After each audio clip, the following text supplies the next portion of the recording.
Assalomu alaykumlar. Yana bitta chiroyli loyihani o'quvchilar bilan birgalikda bajardik. Ya'ni kursni tugatgan o'quvchilarim bilan qo'shimcha Vadin degan texnologiyani o'rganib, mana shu loyihani birgalikda bajardik. Bu Vadin degan texnologiya Java'da frontendda yozishga yordam beradi. Ya'ni o'sha bitta veb-saytda bitta proyektni frontini qilish uchun alohida uni frontendda o'rganish shart emas. Endi o'sha Vadinda yoziladi. Barcha mana shu buttonlar, linklar, havolalar, boshqa program hammasi Java'da yoziladi. Ya'ni Java kodlarda yoziladi va mana shu loyihani ular bilan birgalikda bajardik.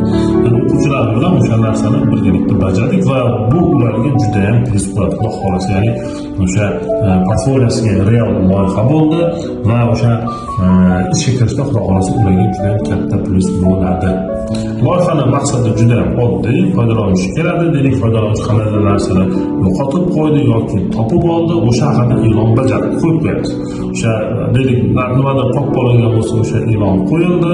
Buni egasi saytga kirib, saytdan o'shani topib siz bilan aloqaga borib, o'sha ma'lumotni olishi mumkin bo'ladi. Va hokazo. Juda ijtimoiy loyiha, juda ham foydali bo'lgan ijtimoiy loyiha. Bu daromad olib keladigan loyihamiz, oddiygina shu ijtimoiy loyiha hisoblanadi. Loyihaga oddiygina o'sha login parol bilan kirsak bo'ladi, ro'yxatdan o'tishimiz mumkin. Google orqali yoki Telegram orqali ro'yxatdan o'tib, saytga qaytib, o'sha saytda foydalanuvchi sifatida ishlashni boshlasak bo'ladi. O'zini o'sha sozlamalar bor, ya'ni ma'lumotlarni update qilish mumkin, o'zini postlarini ko'rish mumkin va hokazo. Oddiylik mana shu loyihani biz 3 oy davomida qilgan bo'lsak, portfoliyosiga 3 oy real staj bor deb yozib qo'ysak bo'ladi. Ko'rsatgan paytda mana shu loyihada men 3 oy davomida ishladim, mana shu joylarni qildim deb o'sha real stajga ega bo'lishlari mumkin. Bu loyihani qilishimizning asosiy maqsadimiz o'quvchilarga real tajriba berish bo'ldi. Ya'ni ular shu loyihada ishlashdi, real tajriba orttirishdi va shu portfoliyosiga mana shu loyihada ishlaganman deb qo'ydi va o'sha ertaga ular ishga kirganda bu ularga juda katta yordam beradi. Bilasiz, hozir ayniqsa juniorlarga ish topish juda ham qiyin. Ko'p joyda middle va senior so'raydi va ular o'sha juniorlar demak o'sha proyekt ishlab o'zlarining darajasini middlega chiqarib olishlari kerak bo'ladi.